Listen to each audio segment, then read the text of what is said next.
Namaskar, Bharat.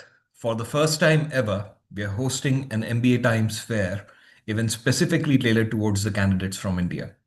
But if you're joining from any other part of the world, feel free to stay because the frameworks can still be useful to you.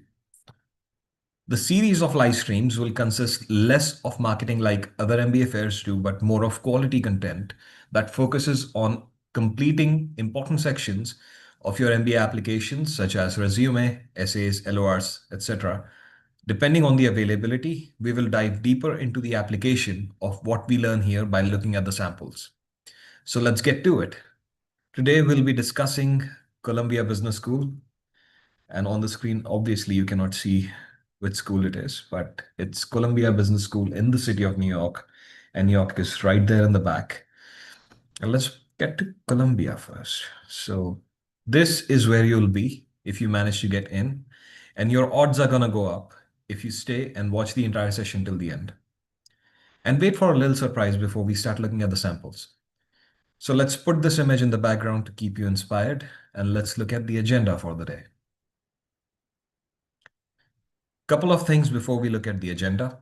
First, you can scan this QR code and it will take you to the WhatsApp group.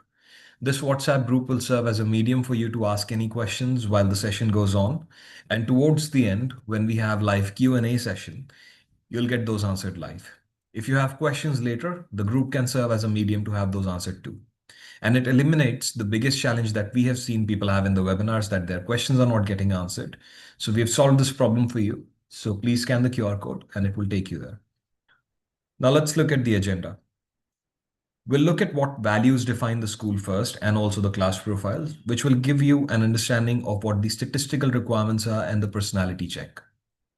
Next, we'll look at the essay and the resume, which are obviously the backbone of your application.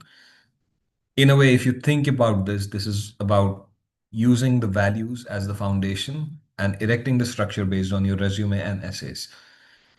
We'll also look at the LOR samples. I will give you the tips, and it goes without saying you'll not be the one writing those LORs, so you can share the sample with someone else. It will also be shared in the same Q&A group for which the link is, for which the QR code is still up for scanning. So if you've scanned this, it's fine. We'll come back to this towards the end also, just so you can keep some device ready. For now, we'll just move on because we are on a time crunch. This is the mission statement of Columbia: to develop ideas and leaders that transform the world from the very center of business. Now, to dissect it here, we have the word transform. So Columbia wants their students to transform the world, not just a city or like a state. So that's already a powerful statement enough. And we'll see what those values are when we look at the keywords. But for now, let's look at the class profile. So the GMAT average first. For the legacy edition, it's at 734. It's high enough as it is.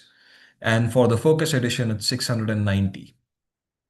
For the candidates who are applying from India, people who are considered from overrepresented pool according to the admissions team, not from a diverse group of people, they have to have at least 30 points higher than this in general. But like my way of suggesting this is like target the 99th percentile, you should be fine. Then there's the GRE average, which is at 163 for quant and 163 for verbal. As you can see, that's about 326, exactly 326. And if you're someone who is from an overrepresented pool, as we discussed, you have to have a score higher than that. So 330 plus, so somewhere around like 334 would do the job for you.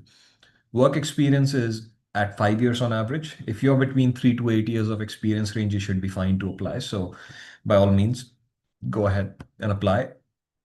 This class size is 982 in total, which is distributed between two batches.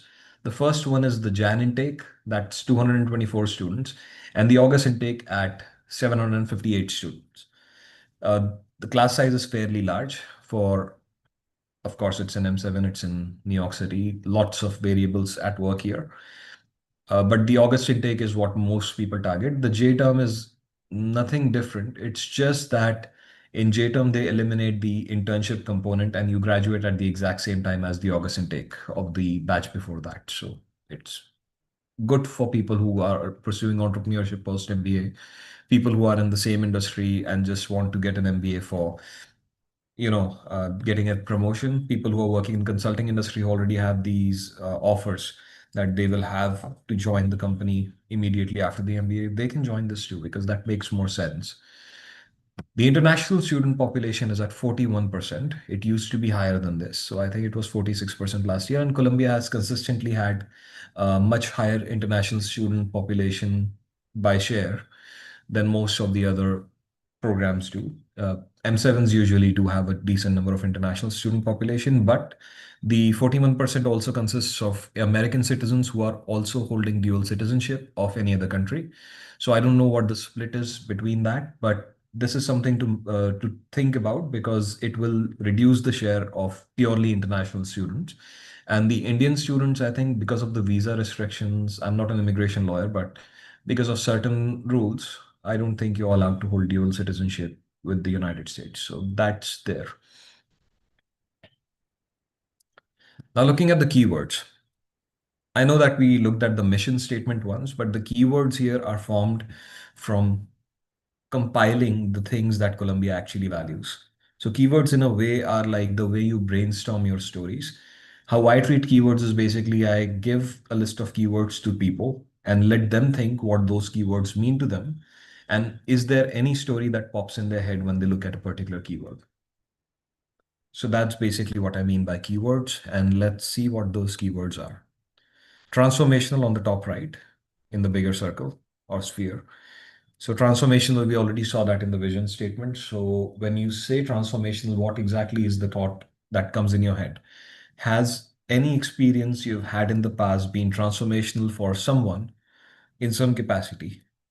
So if something like that comes in your mind, that's good. Write that story down. And this is how you brainstorm for the school's essays and resume. You basically look at a word, what is the story that comes in your mind? You write that story down, or maybe just like the title of the story. You don't have to write the whole story because we also have to see if it fits. When we get to the essays, we'll see that. So there's the word transformational. Inspirational. Have you been an inspiration to someone? Have you driven inspiration from someone? That can also be a two-way street. So think about that. Any story that pops in your head. Innovation. Innovation has been something that has been consistent across all the M7s. If you've watched previous sessions, you've seen this word pop up way too much. So obviously, innovation means someone who's creative, someone who comes up with ideas that others cannot. So something different, something new, something novel. So innovation, obviously Colombia does value that, and I've seen that in the past. Global impact, like I said, they want to have the impact on the world. So global impact obviously is there, and Colombia has the size and bandwidth to do that. So it's obviously around that. Then there is feedback driven. The culture at Columbia is feedback driven, as it says on their website. So if you've had somewhat like an iterative culture in the past, if you have examples of that, that's good. That's good. Then bold ideas goes in line with innovation itself. So what are some of the ideas that you've come up with that have been really like bold? Like they challenge the norm, they create something different. They do the transformation through those ideas. So obviously, bold ideas are appreciated. Then we have the smaller circles in the center, which we have like they're looking for builders. So this is also something MIT is looking for. True doers is the word they use, and Columbia is using builders. So people who are action oriented, people who want to build a world, people who want to do something for the world. Inclusion, equity, diversity, and belonging obviously are there. So there is a separate essay for that. There used to be a specific PPILDEI essay, but this year they have removed that. Principles remain more or less the same for that essay. So when we get there, we'll look at that. Then we look at data driven. If you've made some decisions based on data, and this will be reflected in your resume, obviously, when you write down the bullet points, are you data driven or not? Then there's community, sense of community, and having value system. So if you are someone who has your own values align with Columbia and wants to be a part of what Columbia defines as a community. Think about those examples in the past. Have you ever been a part of a community? How exactly did you contribute there? Those examples will give you some ideas for, I think, essay number 3. This will be useful. So these are the keywords. Obviously, you can take a screenshot of this if you need to. Uh, the slide deck summary would anyhow be made available, if not the whole recording. So you don't have to worry if you'll be able to see the slide again or not. Just keep going. Just make sure that you take notes of whatever I'm telling you, just because this is going to be useful for your application. Moving on to the essays. Essays are the most important part of your application aside from everything else in the statistics, partly because essays are where there is a lot of subjectivity involved. So Columbia has 3 essays, and we'll go through each of these essays one by one. So the first essay is the goals essay. It goes something like this. Through your resume and recommendation, we have a clear sense of your professional path to date. What are your career goals over the next 3 to 5 years? And what is your long-term dream job? Lots to unpack here. So if you start looking at the first line itself, they have an idea of what exactly has been your professional path to date. So you don't have to touch base on those things in this essay unless absolutely essential for your goals. So we have that said there. So what exactly is missing? Your motivation. What exactly is the reason you want to pursue an MBA and you want to pursue the goal that you have in mind? What is your purpose in life? What are your values? These things are not there in your resume and they're not there in your recommendation. How you see yourself as is also not there in your resume or your recommendation. So this is the subjectivity involved. So that first line itself is giving you a warning. Please don't touch base on what exactly you said in the resume or recommendation unless absolutely essential for your goals, right? So what are your career goals over the next 3 to 5 years? So they're asking for your short-term goal, and then they're asking for your long-term goal. So basically the way to think about this is, first think about what your purpose is in life. What by purpose in life, I mean your career, not just like your spiritual purpose. So this is an MBA application. You're applying to the School of Business, not the School of Divinity. So, what is your dream job? What exactly do you think that job will do the purpose of? So, I'll give you an example for this.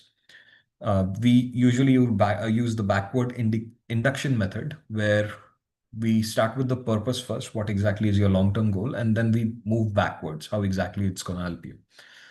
So, one of my own clients actually was from, I think, Vietnam, I believe, wanted to be in investment management in the real estate industry and wanted to work for companies like Heinz, and was even open to investment banking because he believed that after being in a particular position of power, he can actually call the shots on where the investment is made and how the development takes place.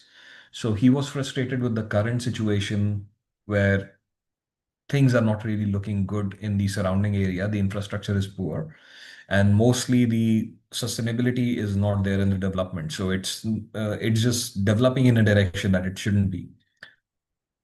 So that was something that he had in mind. He said like his purpose is to go in the direction where he'll create something big and become a person who will decide those investment decisions. It's fine, it's admirable. There is a little bit of a motivation reflected in that purpose itself. So I said, all right, let's move backwards from that. And how exactly is an MBA a part of that? So the easier way to think about this question is just to remember this one thing. What is your motivation for your long-term goal or your purpose in life? What are your short-term goals that will start taking you to the long-term goal? So like he will probably join as an associate at companies like McKinsey, sorry, not McKinsey, yeah, Heinz or some investment bank where he could join as an analyst. So this could be one of the ways he starts his journey and it builds up to the long-term goals. And then we also talk about just 2 resources, no more, because there is a word limit on this. So we talk about 2 resources available at Columbia Business School, which will be more relevant to his post-MBA goal. So in this particular case, the motivation is right there, that the motivation was that there is a frustration involved with the current situation, that the infrastructure development is not very sustainable and it may not last and it may lead to loss of livelihood and overall progress. in the region. So that was the motivation for the purpose in life. And then what is the goal? The goal is to join maybe Heinz or maybe an investment bank like Morgan and Stanley, Goldman Sachs, whatever, in an associate level position so that the person can actually make some investment decisions. Building from there, the medium term goal will be to specialize in real estate if in investment banking, so real estate investment banking. And if not in investment banking, just following the career ladder in Heinz. So these are two different career paths. You just have to pick one. Now, resources at CBS. So he did the research, he spoke to a lot of people, and from that research, he found out what resources are available at CBS. So there is a Center for Climate and Sustainability, there is another Center for Real Estate. So that's perfect because those are the two major resources he wanted to use. And that's exactly what he wanted. So we started from the Center of Real Estate. Then that's one thing. What exactly is the resource is one thing. Now we have to look at who told him about that resource. When will he be using that resource? Why is that resource important to him? When will he be utilizing the resources? I think I said that. And how exactly will he be utilizing the resources in the pursuit of his goal? And how will he contribute to that particular resource in the long run? So there's a lot here. So who, what, when, how, why, all those things to unpack. So it's about the depth you can go about that resource, and it shows how much you have researched about it. So if he's talking about certain speakers that are coming, certain workshops that are happening there, certain kinds of connections that people are making from that particular center, that's okay. Those things can be mentioned. But making sure that those are well aligned with the goals also matters because there are so many events that happen. Which one speaks most to you? Has it been regular or has it not been regular? How exactly do you plan to provide back to the center? Because uh, schools also look for alumni who are going to give back to the community. They're not just looking for people who are just one and done case. So how exactly does he plan to give back to the community? That was also there. So same thing for the Center of Climate and Sustainability. Who told him about the resource? When will he be using that resource? Why is that resource useful to him? So things like that start building up, and then you're just having a coherent two paragraph argument on what resources at CBS will be the most useful to you, and those become plug-in for your essays. So for the real estate center and for the climate and sustainability center, and then there's the intersection that both of those things lead to the goal. So obviously, then there is a long-term goal that is realized that I'll be giving back to the community when I come as an alum, and I have realized the vision of developing XYZ sustainably in some capacity. So there's that closing line where you finish with your long-term goal and your purpose in life that has been served because of the resources that you see at Columbia, the goals that you followed and the journey you took them on. So that's basically the idea. You start with your motivation, you talk about your short-term goals, you talk about one resource at Columbia, then you talk about second resource at Columbia, and then you build up towards your long-term goal and purpose in life in general. So that closes it. The short-term goal has to be very specific. You have to be specific about the function, industry, location, if possible, and what your motivation is behind joining that. Long-term goal, on the other hand, can actually be slightly vague, not too vague, but slightly vague. That's basically the idea behind the goals essay. So if you remember this sequence of events, you will be able to narrow things down. Another easy way of remembering this is to make sure that for the resources, you use 150 words per resources, no more than that. So for the real estate center, like I said, 150 words. For the climate and sustainability, 150 words. And that will sum up to 300 words. And then you have leftover words for the motivation goals and the build up to the long-term goal. So the long-term goal can be stated in less than 30 words. Then you have the short-term goal and your motivation, which can occupy the rest of the space. So this is the way to think technically about this and make sure that you follow structure. Second one is the inclusion essay, as I like to call it. Columbia doesn't call it an inclusion essay anymore, but if you read the prompt, it will automatically give you an idea. So please share a specific example of how you made a team more collaborative, more inclusive, or fostered a greater sense of community within an organization. Pretty straightforward. And it gives out the hints of what inclusion means. So I'll give you an idea of how to deal with this essay. Google PPIL pathway for inclusive leadership at Columbia, and you will be taken to a page which deals with the what it means for being to be collaborative, to be inclusive. They have specific definitions of what Columbia defines as collaborative, what Columbia defines as inclusive. And your job here is basically to come up with a story in SAR format and convey what exactly was the situation, what were the actions you took, and what exactly was the result you achieved because of the actions, and how exactly was that result more relevant to the whole PPIL thing that I told you about. So that's basically the idea. But here I'll just give you like a KBC style question. If anyone has not watched this, KBC is Kaun Banega Crorepati in India. And I'll give you this question now.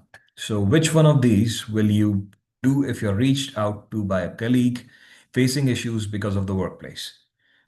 So what exactly will you do if a colleague reaches out to you because they're facing certain issues in the workplace?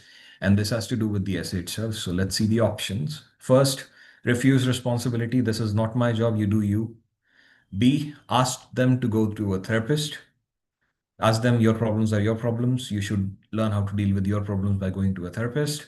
Option C, isolate them for the reputation of the institution or the organization that you're a part of. Because if they start speaking up, there is a possibility that the organization's reputation can be diminished. So this is probably an option for the people who are much higher up in the position.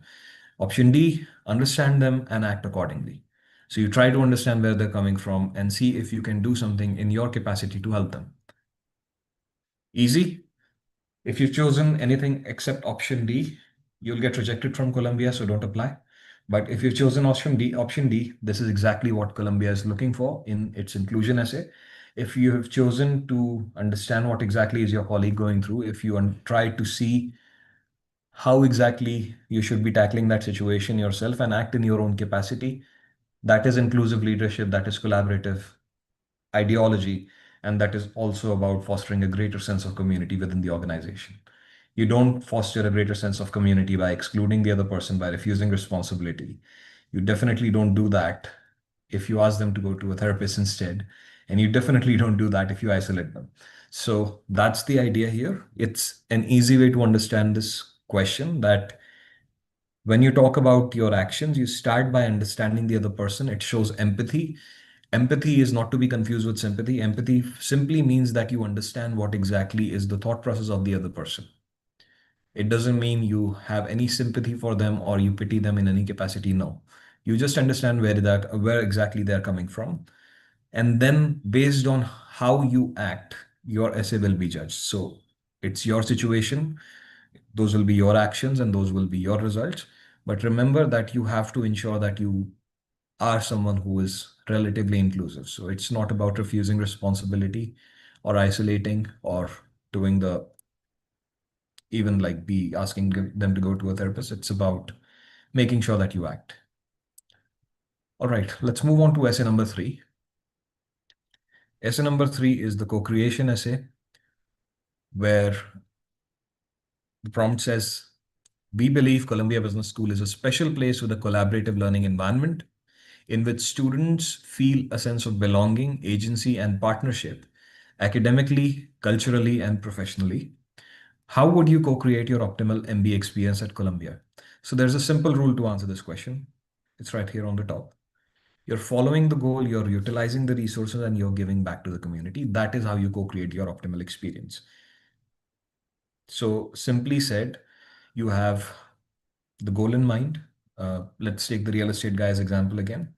The goal is in mind that I'll be following my goal by going to the real estate center and making sure that I engage with the climate and sustainability center. There is a specific name for that. So you have to use the specific name when you write the essay.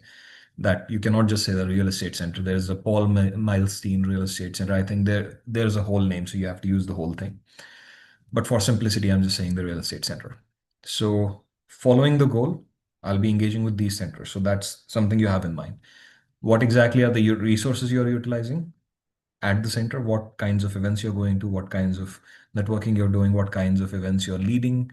Are you leading the club, etc.? Something like that. And how do you plan to give back to the community. So if you give back to the community, you automatically become someone who is trying to do a two-way, trying to walk on a two-way street, giving back to the community and creating a greater sense of community through that.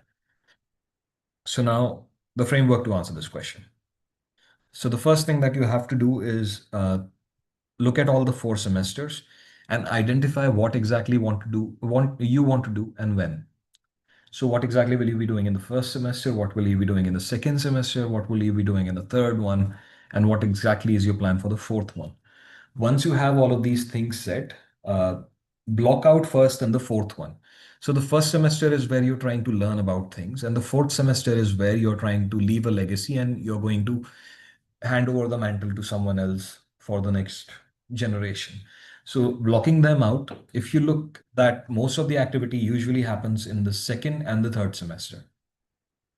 So if it happens in the second and the third semester, you should be focused more on those 2 semesters. What exactly are the activities? What clubs are you going to be participating in? What kinds of competitions you might be going in? What kinds of activities you will be doing while you're engaging with the particular center? And then you have the third semester, which is the most active semester, by the way. Third semester is when most of the stuff happens. Since you're in the second year, there is more autonomy to choose electives, to engage with the centers, and to have a better recognition across the campus. So third semester, what exactly is your plan? What leadership positions you'll be taking? All the things that you have in mind. So what and when has been identified. Next, how does you taking that position benefits others? So obviously you will want to have a good networking option while you are at Columbia, but what will the others get out of that? So if maybe you are providing certain things to them that will be useful as a resource to them in making a pivot to real estate also, that you could share your knowledge, you could also share what you plan to do. That could be one of the ways to give back. As a leader of the club, you can also create new events which have not happened in the past, create a transformational experience for others that will help them become better in terms of like their professional aptitude. So this is how you benefit the others.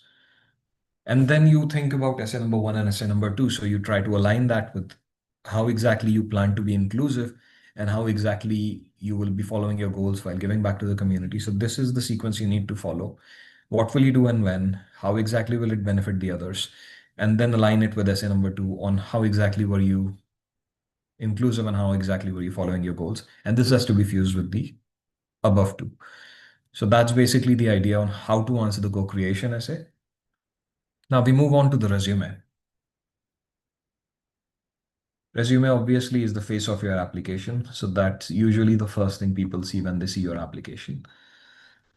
The way to remember how to create a checklist for your resume is to remember this acronym, which is FCQBG. That's the tabs on the top. F stands for format. So your resume obviously needs to have some important sections as your name, email address, phone number, and if possible, your LinkedIn profile link on the top. This is usually followed by like education, employment, extracurriculars, etc. But while there is no specific format, I still believe that only the most important section should be kept. The space is limited and you only have one page. So ensure that you're not mentioning something that has nothing to do with an MBA or nothing to do with your post MBA goals. And you and the easiest way of understanding this is many people who are applying are engineers and they have certain certifications in the discipline that they are currently in, but they may actually have nothing to do with the post MBA goals that they have in mind or the MBA program. So that those kinds of sections can be removed. Then the education section must have your bachelor's and master's degrees if you have done one, and a very short bullet on what your extracurriculars were during your time, not the academics, the extracurriculars. The purpose of this section is only to see if you will be involved in a similar capacity in the business school. So be intentional about this. If you ever attended a business school session, you must know that they say that the past activities are a great reflection of your future. So that's what matters. I got a lot of questions about how to write your employment if you're also a part-time business owner. It's perfectly fine to create separate sections. And you'll see that when you look at the samples, and I have already ensured to show that in the samples so you can see it when you get that. Those will be in the Q&A group. Remember that, not in the announcement channel. C stands for consistency. By consistency, I mean the consistency in the format of your resume bullet points. The most popular industry format is PARS format, which stands for problem, action, results, and skills used. As the acronym suggests, you start by defining the problem you're trying to solve. Maybe it's marketing, maybe it's engineering, maybe it's sales, whatever problem that you're trying to solve to help your company succeed. Move on then to define the actions you took to solve the problem. What were the results that came out of solving that problem? And what were the skills you used? So PARS, problem, action, results, and skills. Then there's the PAR format, which is just PARS format with skills section removed. It helps shorten the bullet, but the skills are blended into the actions itself. Then there is the RAS format, which stands for results, actions, and skills, where putting the results first helps you make the impact come first. And in case someone is skimming through your resume, they can get surprised as to how you manage to do that and makes them even more curious and read more. There is no preference for one format over the other, but I must tell you that you should not mix all of them in one resume. Only one consistent format should be used per resume. So PARS, PAR, or RAS, or not and. So one per resume. Then we have Q, which stands for quantification. It's most heard of in the MBA admissions industry. So your bullets need to be well quantified. Everyone says that. What does that mean? Your impact, which is the result, needs to be quantified so that the other person can see what exactly was the tangible impact you've had. While quantification is usually more or less mandatory in the impact side, it will not hurt to mention the size of the team you led in the particular incident to further make the bullets more powerful. If you think you don't know how to quantify the bullet, that's all right. Just think about why you exist in the organization and what money they are making out of you. So if you think in that direction, there is a very good chance that the thoughts will start popping up. As it says on the slide, you can highlight operational efficiency, revenue increase, sales, etc. with the numbers, percentage, cash, whatever, depending on what you did. Just remember that you need to enter the currency of the country that you're applying to. So in case of Colombia, that would be US dollars. I can understand that because of the purchasing power parity and the exchange rate difference, the converted amount may look smaller in dollars. So you can accompany this with a percentage change to show a little bit of a greater impact. So that's quantification. Any questions about that, you guys can post in the Q&A group. B stands for branding. And I usually use this phrase to explain it. A hero can rarely be a sage and a sage can rarely be a rebel. As you can see, all three have different personalities. A hero is someone who steps in, takes the responsibility for the people, solves their problem, and then people rally behind them. A sage is someone who shares the wisdom, helps solve the people's problem, and people rally behind them because of their intelligence and wisdom. A rebel is, on the other hand, someone who disrupts the status quo and they create something completely different from what used to be. And the rebellious attitude is what attracts people towards them along with their uniqueness. So these people follow them maybe they were because they were too frustrated with the status quo. So these are all leaders in some capacity, but people follow them for all the different reasons. So what exactly do people follow you for? That's what will make you the kind of leader you want to be. And it says on the slide that you are a business leader. And the way you show your brand needs to stay consistent in your essays, resume, and LORs, and your people skills matter. What do I mean by staying consistent in essays, resume, and LORs? This is actually one of the biggest reason many of the people get rejected from the M7s. Essays say convey your brand, what you are as a person. And I told you that in the branding slide, we'll discuss that. So once you align yourself with Colombia's values, we discussed the keywords before. So once you align yourself with Colombia's values, you have said that you are someone who is probably a rebel for transformative experience in the Colombia's application.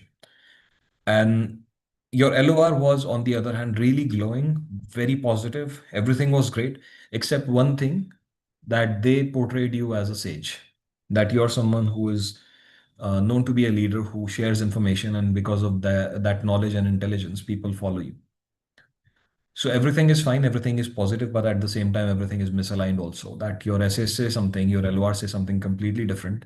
So it can make them question your what is that word?